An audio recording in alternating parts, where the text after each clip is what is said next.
नमस्कार, आपके साथ मैं हूं सबीना तामंग देशमुख। आज का हमारा पॉडकास्ट बहुत ज्यादा खास है क्योंकि वो मुद्दे हैं जो इन दिनों हमारे और आपके बीच खूब सुर्खियां बटोर रहे हैं, चर्चा का विषय है। और इस पर बहुत ही बेबाकी से बातचीत करने के लिए एक बहुत खास मेहमान इस वक्त हमारे साथ मौजूद हैं, जो इस वक्त आपके सामने भी हैं। इशिका तनेजा जी आप हैं और सनातन गुरु हैं, सनातन प्रचारक है, स्पिरिचुअल गुरु है, धर्म और राजनीति के मुद्दे पर एक अपनी खास तरह की सोच यहाँ पर रखती है। काफी सारी डिबेट शो में इन दिनों आप खूब इशिका जी को देखते होंगे, सुनते होंगे और बेबाकी के साथ वो अपनी बात यहाँ पर रखती है। बहुत बहुत स्वागत है आपका Ishika ji. Radhe Radhe, thank you so much. Ishika ji, बहुत सारे मुद्दे इन दिनों खूब चर्चा का विषय बने हुए हैं, लेकिन सबसे बड़ा मुद्दा जो इस वक्त सामने आया है वो मालेगांव ब्लास्ट को लेकर जो 7 आरोपी रहे, 7 को बरी कर दिया गया। पहला सवाल यही है कि मालेगांव ब्लास्ट में जिन 7 आरोपियों पर 17 साल तक की पूरी कानूनी कार्रवाई चली, अब बाइज्जत बरी कर दिया गया है। कैसे देखते हैं आप इस फैसले को? देखिए, हमारे लिए तो ये बहुत ही गर्व की बात है। हमें बहुत ही संतोष मिलता है जब ये हमने सुनने को मिला। लेकिन देखिए, वो पीड़ा बहुत गहरी है और उसके लिए मैं चाहूँगी कि सरकार इसको बहुत सीरियसली ले और जितने भी हमारे सनातनी योद्धा हैं जिनके ऊपर ये आरोप लगा, उस के लिए जो जिस लेंथ के साथ वो उस पीड़ा के थ्रू गुजरे हैं, उसका रिजल्ट हमारे को भी मिलना चाहिए। उनके खिलाफ भी एक कार्रवाई होनी चाहिए जिन लोगों ने ये इल्ज़ाम लगाए थे और जितना भी षड्यंत्र रचा था, क्योंकि सनातन के खिलाफ ये षड्यंत्र हमेशा से रचा जाता है। मतलब आप ये कह रही है कि सनातन के खिलाफ एक विशेष तरह का समुदाय है, एक विशेष तरह का वर्ग है, या फिर कुछ ऐसे तथ्य असामाजिक हैं जो षड्यंत्र रचते हैं ताकि सनातन को पीछे धकेला जा सके, या फिर क्या उनका मकसद आपको लगता है? Mainly vote bank politics. और उनको देखिए, जहाँ पे शक्ति नजर आती है वहाँ पे इनसिक्योरिटी लोगों को अपने आप हो जाती है। उनको पता है कि सनातन कितना ज़्यादा सशक्त है, तो जब उनसे वो सहा नहीं जाता, उनसे वो देखा नहीं जाता और उनकी थॉट प्रोसेस, क्योंकि सनातनी है नहीं, उनकी खुद की थॉट प्रोसेस बहुत आतंकवादी सोच से वो ट्रिगर होते हैं, उससे ही वो चलते हैं। तो ऑब्वियसली उसको दबाने का ये झूठा प्रोपोगेंडा जो वो चलाते रहते हैं, वो हमेशा से हमने देखा है। और सबसे ज़्यादा दुख की बात ये होती है, वो राजनीतिक षड्यंत्र होते हैं।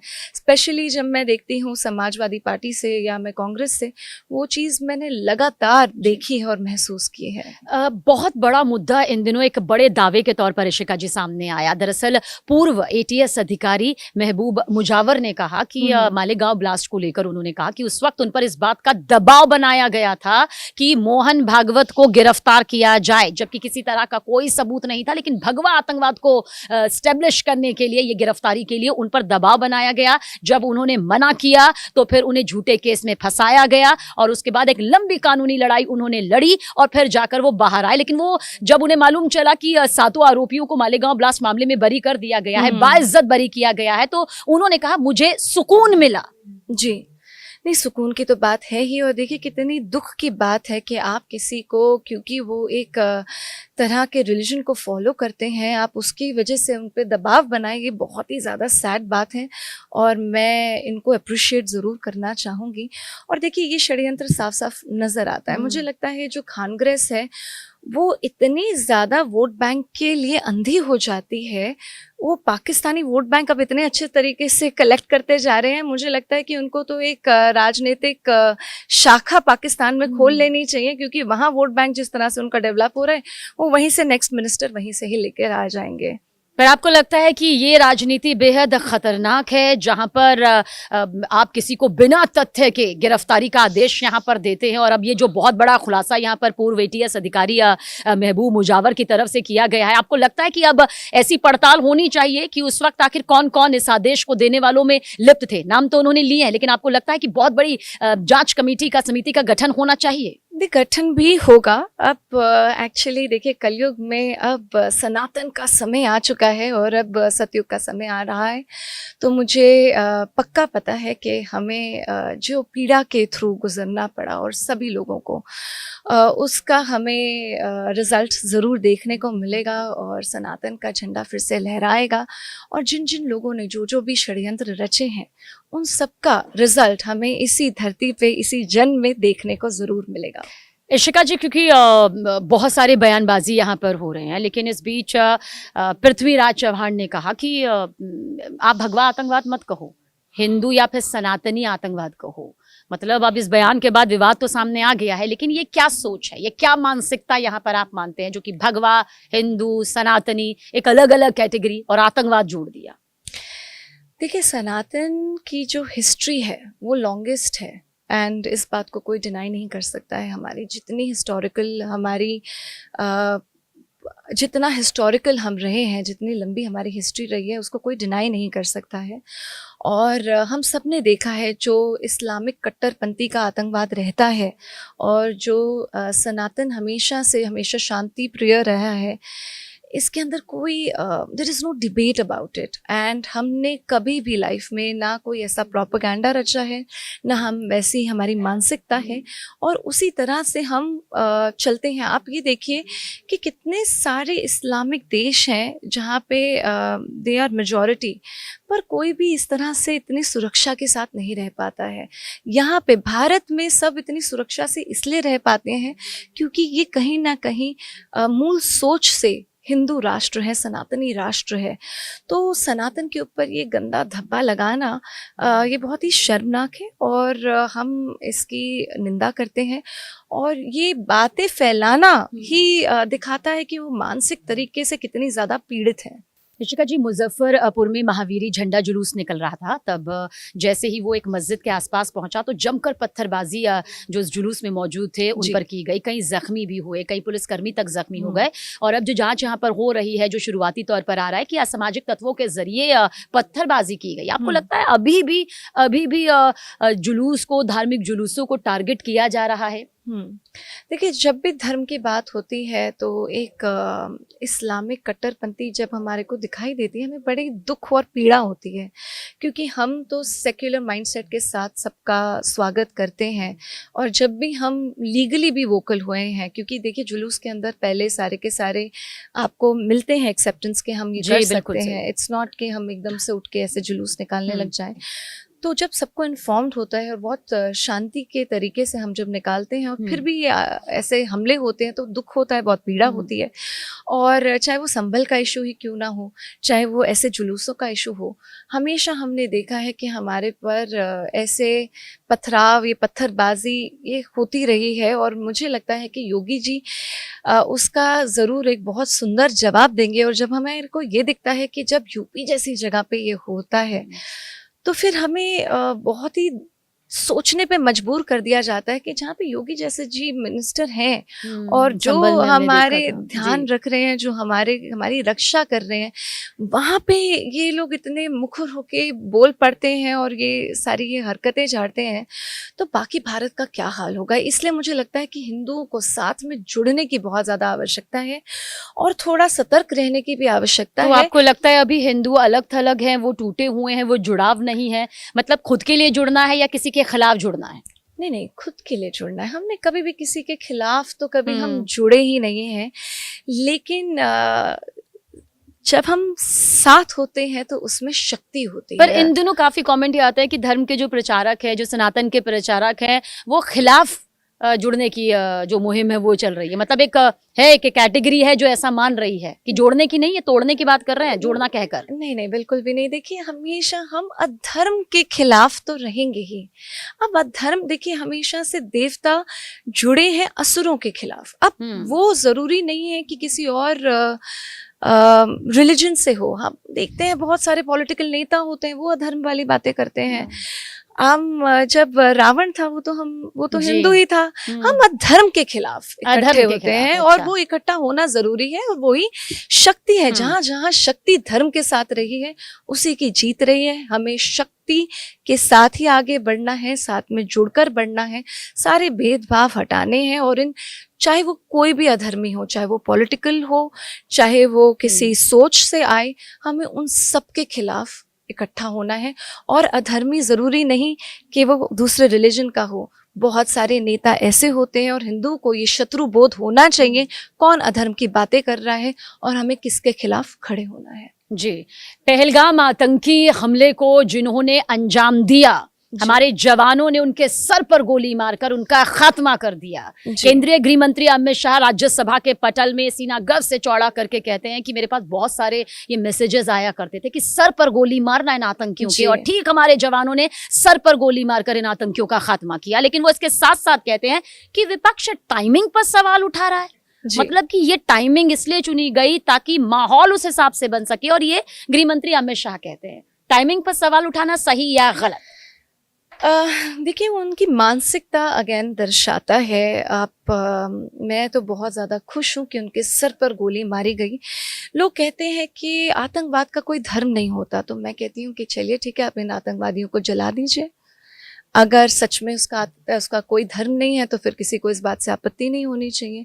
मैं तो अब अमित शाह जी से यही मांग रखूंगी पर्सनली आपके ज़रिए कि उन्होंने सर पे तो गोली मारी, अब उनको जलाया भी जाए ताकि साफ साफ हम बता पाएं कि उनका असली धर्म क्या था।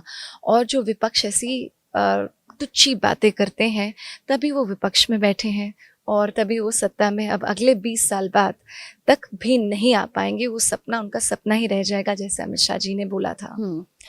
जया बच्चन भादुड़ी, जया भादुड़ी बच्चन, या जया भादुड़ी या जया बच्चन, हालांकि इसे लेकर वो खुद कई बार मुखर तौर पर सामने आती है।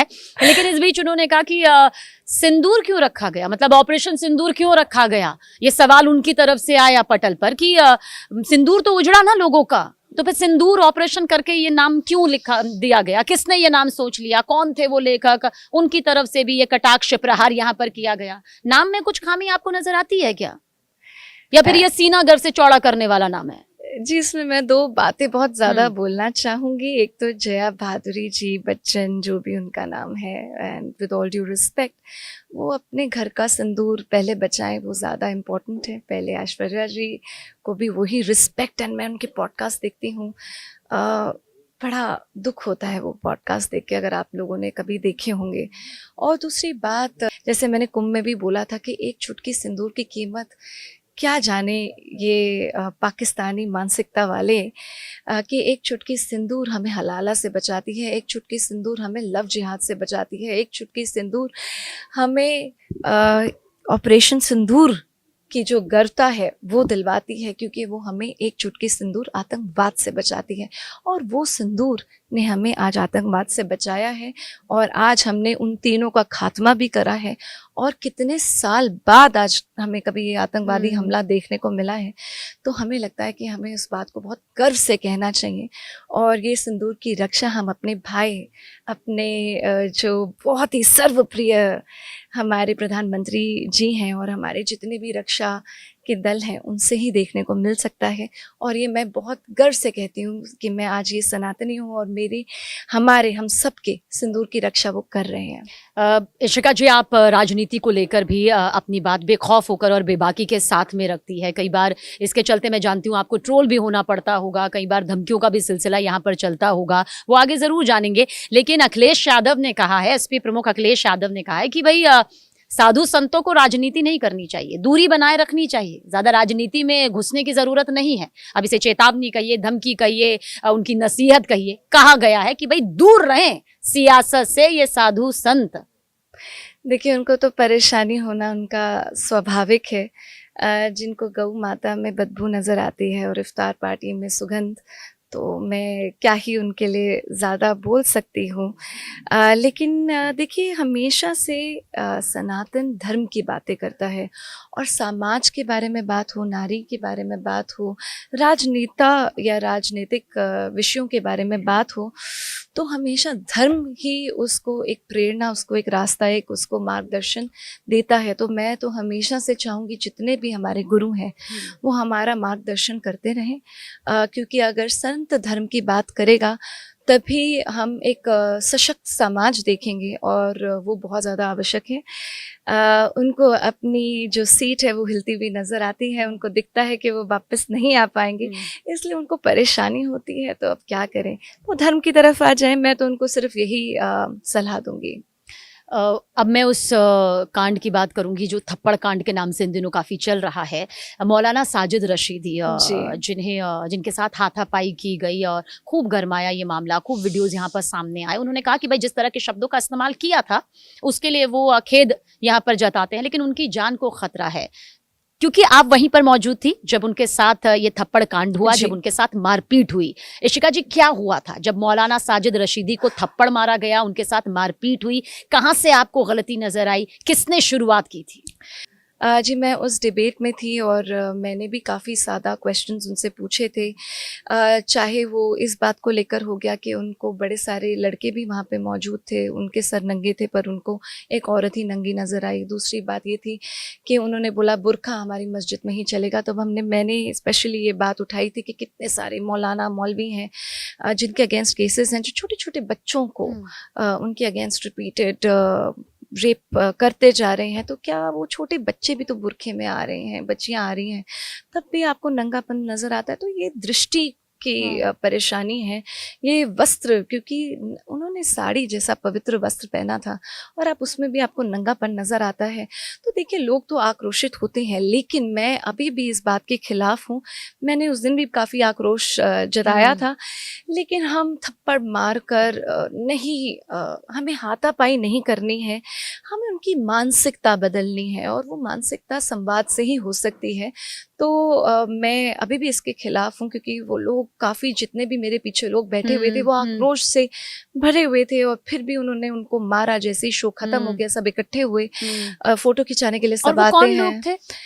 बाद में पता लगा कि वो सपा के लोग थे। पर मुझे जो सबसे ज़्यादा हैरानी की बात होती है कि अखिलेश यादव जी कुछ नहीं बोल पाते हैं और छोटे-छोटे लोग जो उनका समर्थन, उनके साथ रहते हैं, उनको आके थप्पड़ मारना पाता है, उनको आके थप्पड़ मारना पड़ता है और अखिलेश जी अभी तक एक बयान नहीं दे पाते हैं पॉलिटिकली। बड़ा दुख होता है, क्योंकि अगर अखिलेश जी अपनी सरकार चलाना चाहते हैं तो अपने घर की नारी की रक्षा नहीं कर पा रहे, तो वो भारत की नारियों की कैसे रक्षा करेंगे? और उनको अभी भी ये नहीं दिखाई दे रहा है कि जो इस्लामिक कट्टरपंथी अगर जिस दिन अपनी बहू बेटियों को रास्ते में घसीटेंगी, जब उनके ऊपर गलत आरोप लगाए जाएंगे, जब उनके साथ ऐसा दुर्व्यवहार होगा, क्या वो तब भी मुंह में दही जमाए बैठे हुए होंगे?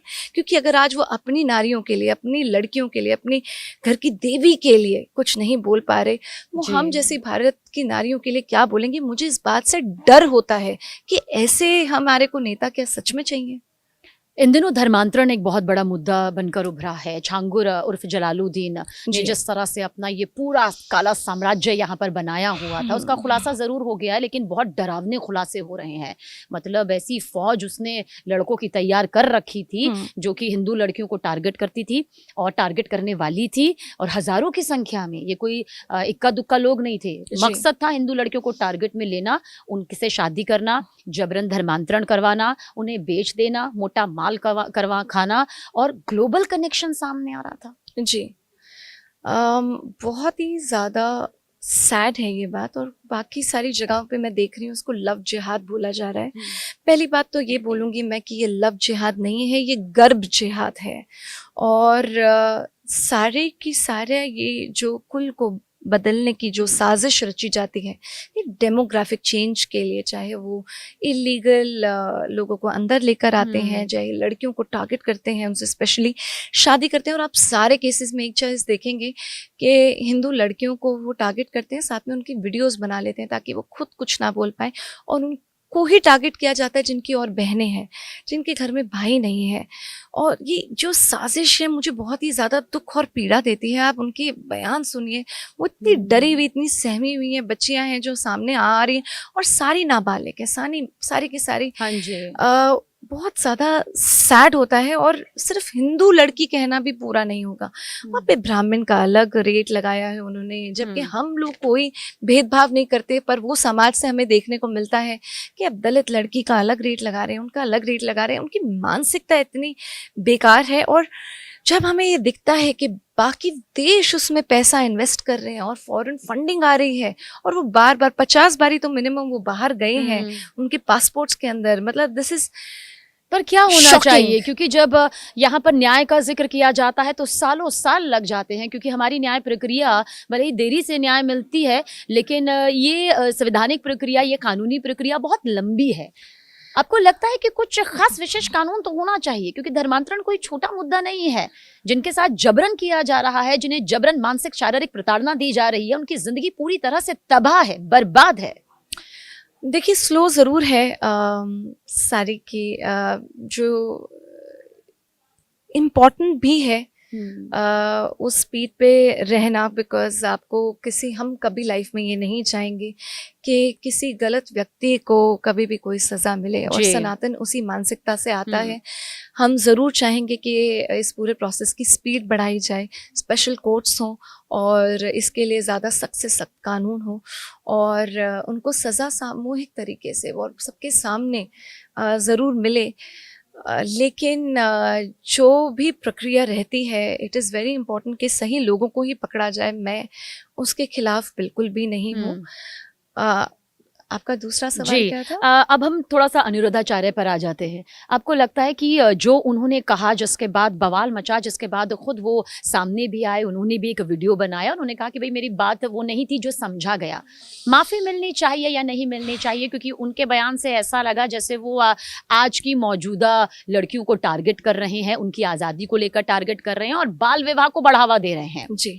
क्या ऐसा रहा? देखिए, अच्छे कामों की एक फहरिस्त हो सकती है, लेकिन जो गलत बोला, क्या वो माफी जो उन्होंने मांगी वो काफी है? मतलब इशिका तनेजा क्या उन्हें माफ करने को तैयार है?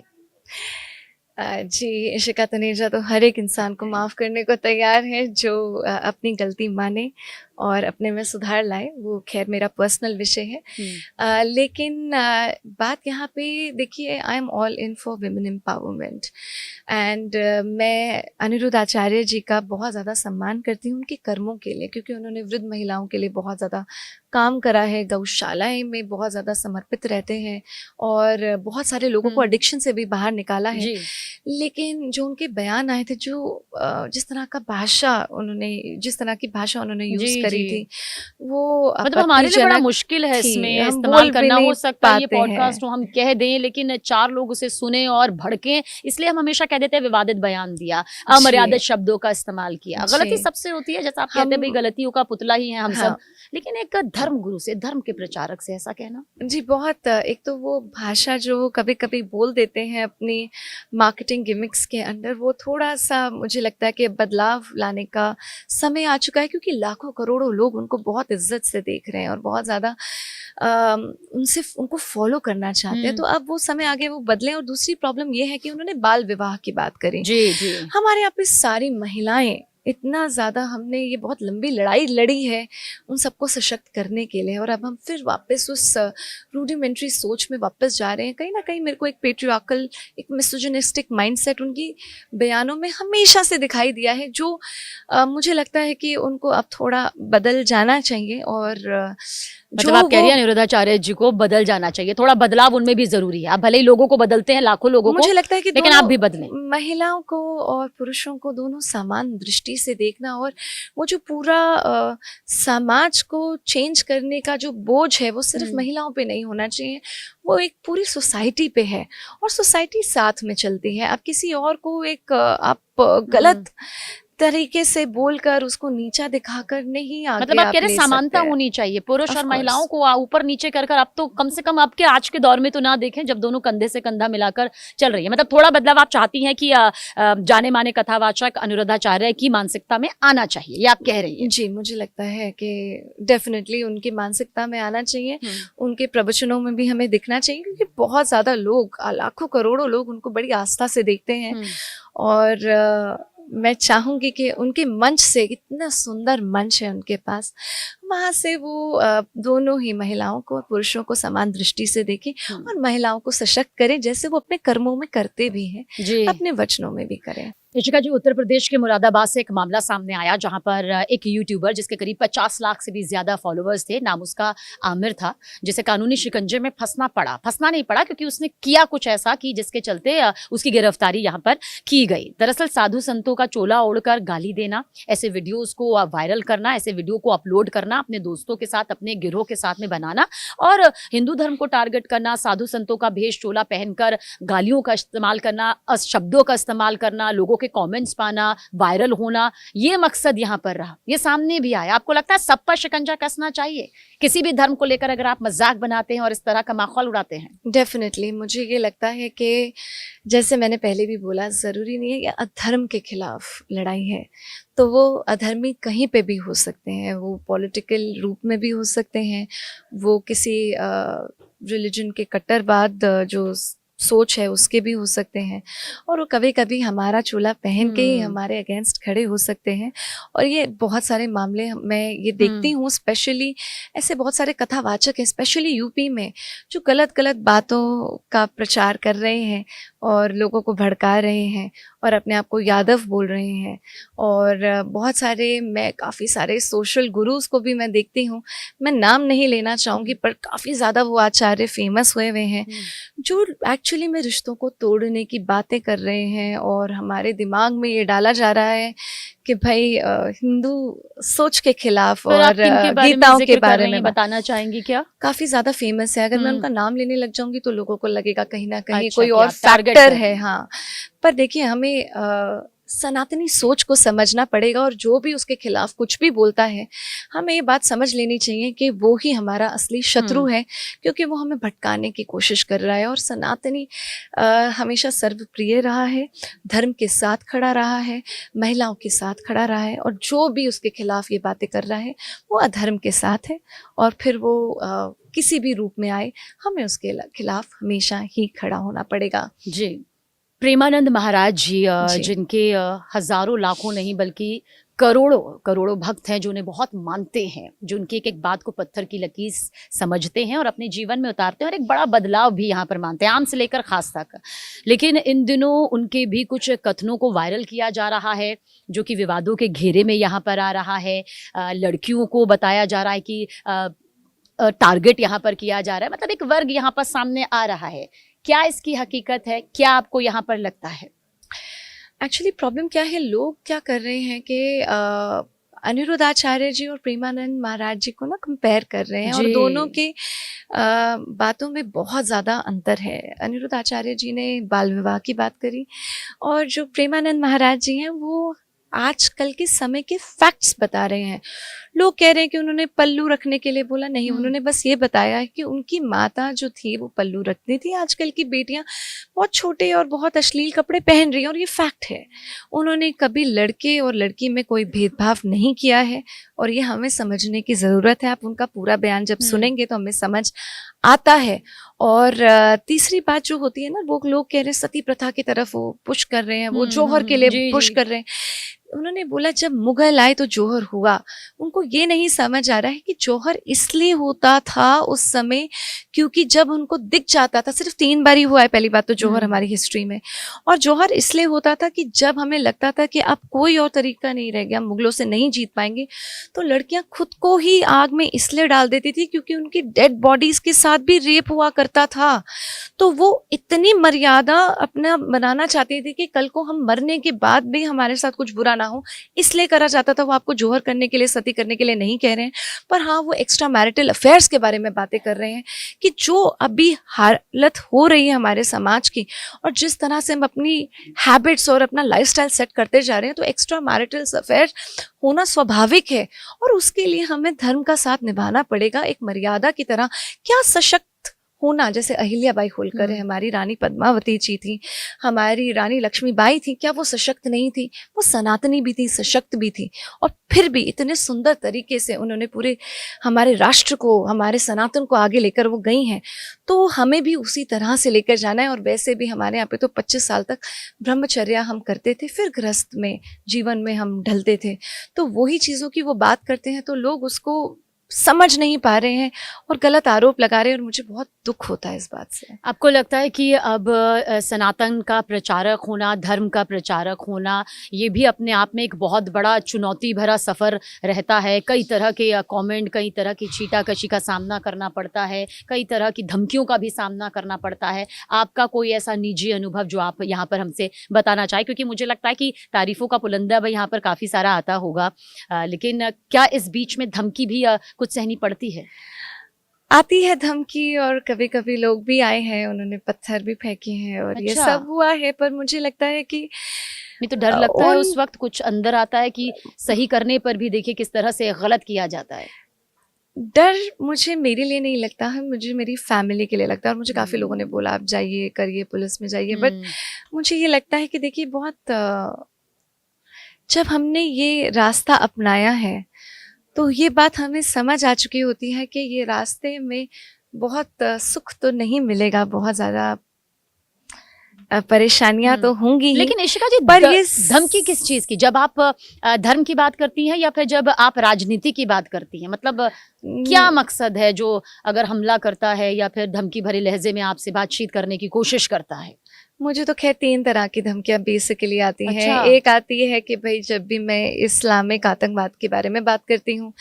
दूसरी आती है थोड़ा पॉलिटिकली, जब डिबेट्स में जाते हैं तो वो लोग अलग अलग तरह के इल्ज़ाम लगाते हैं। ठीक। और उसके बाद जो आती है, लोगों से डाइजेस्ट नहीं होता कि मेरा पीछे की हिस्ट्री क्या रही है, और मैं शायद मॉडलिंग या एक्टिंग बैकग्राउंड से रही हूँ, तो फिर वो लोग उसको यूज़ करने की तरीके अपनाते हैं। और ये तो एक महिला के साथ हमेशा से रहा है। मुझे उसकी पूरा हंसी आती है। भूत खंगाल लीजिए, मौजूदा वक्त में मत देखिए कि वो वहां तक के सफर को तय करके आई है, उसका पिछला उठा लीजिए और वार करना ये बहुत आसान होता है आज के वक्त में, बाकी बहुत आसान समाज होता के लिए। है। और मुझे लगता है उससे सिर्फ उनकी मानसिकता ही दिखाई देती है। और मुझे इस बात पे एक्चुअली में डर तो बिल्कुल भी नहीं लगता है, क्योंकि जब आप धर्म के साथ होते हैं ना, तो शक्ति आपके साथ होती है। और उस शक्ति में जो मेरा विश्वास है, आप उसको अंधविश्वास कह लीजिए, पर वो विश्वास इतना अटूट है कि कोई भी चीज़ उसको रोक नहीं सकती। और जब मैं उनकी मानसिकता देखती हूँ तो मुझे बड़ी ही हंसी आती है। और मुझे ये लगता है कि देखिए, मैं तो एक कीचड़ में से कमल बन गई। अब आप अपनी मानसिकता बदलिए, और मैं तो चाहूँगी कि आप भी उस कीचड़ में से बाहर निकलिए। आप सनातन की सुंदरता देखिए। मैं इसको अपनी घर वापसी बोलती हूँ, क्योंकि सनातन जिस तरह से आपको सशक्त करता है, जिस तरह से जो शक्ति आप में लेकर आता है, उसका कोई कंपैरिजन नहीं हो सकता। जी। और जो लोग कुछ भी करते रहे, देखिए हम तो अब निकल पड़े हैं इस रास्ते पे, तो जिसको जो करना है वो करता रहे। हम तब तक करेंगे जब तक हमारी आखिरी सांस होगी। और मुझे किसी से अब कोई भय नहीं है, कोई डर नहीं है, सिर्फ तरस आता है। और मेरे को लगता है एक दया आती है कि आप किस जगह पे अटके हुए हैं, और अब आप इस तरफ आइए, आप अपने में भी वो शक्ति देखिए, तो आपका भी उद्धार हो जाएगा। जी, अब आखिरी सवाल ये है कि मैं एक नाम लूंगी और मैं चाहूंगी कि आप उनके साथ में एक शब्द जरूर बताएं। प्रधानमंत्री नरेंद्र मोदी, एक शब्द। उनके लिए एक शब्द नहीं, एक पूरी कविता, एक पूरी स्टोरी लिखी जा सकती है। पर मैं उनके लिए हमेशा आभारी रहूँगी कि उन्होंने हमारे पूरे समाज को इतना सशक्त बनाया है। मतलब इट इज़ इम्पॉसिबल टू, मतलब जितना भी हम उनका स्वागत और उनके लिए रिस्पेक्ट दिखा आप नहीं बांधना चाहेंगे? नहीं कर राहुल गांधी, बहुत मुश्किल है। राहुल गांधी के लिए मुझे थोड़ा सा तरस आता है बस। अखिलेश यादव, अखिलेश यादव जी को अपना नाम बदल लेना चाहिए, थोड़ा यादव शब्द हटा देना चाहिए, बस ये कहूँगी। आचार्य अनुरुद्धाचार्य जी, आचार्य अनुराधाचार्य जी के लिए मैं सिर्फ ये बोलना चाहूँगी कि अब वो अपनी बातों में सम्मानता लाए। नीतीश कुमार, बिहार के सीएम जी, मुझे लगता है कि जब जब सनातन से जुड़ेंगे तो वो ज़्यादा उन्नति दिखेंगे अपनी लाइफ में। अमित शाह, केंद्रीय गृह मंत्री, जी मुझे लगता है कि वो ही हमारे सनातन की असली रीढ़ की हड्डी है। ये आपको लगता है? जी। अच्छा, स्मृति ईरानी का नया शो यहाँ पर आया है क्योंकि सास भी कभी बहू है, शुरू हो चुका है। तो राजनीति से लोग कहते हैं कि भाई बॉलीवुड से आप राजनीति में जाते हैं और वो राजनीति से बॉलीवुड में आ रही हैं। मैं स्मृति ईरानी जी के लिए सिर्फ एक वर्ड ही बोलना चाहूँगी, inspirational. She is very motivational. उन्होंने जो भी काम किया है उसमें उन्होंने इतने लोगों को जोड़ा है और इतने लोगों को इंस्पायर करा है और इतने बदलाव वो लेकर आई हैं। I mean like I am a true fan of Smriti Irani ji. बहुत बहुत शुक्रिया हमसे बातचीत के लिए इशिका जी, और इन सभी मुद्दों पर अपनी बात रखने के लिए, बेबाकी के साथ रखने के लिए। किसी तरह का कोई लाग लपेटा नहीं, किसी तरह की कोई बनावट नहीं, शब्दों का भंडार आपके पास में है और उसी बेबाकी बिंदास के साथ जो हमने उम्मीद की थी ठीक वैसा ही ये पूरा पॉडकास्ट यहाँ पर आए। शुक्रिया। Thank you so much. Radhe Radhe.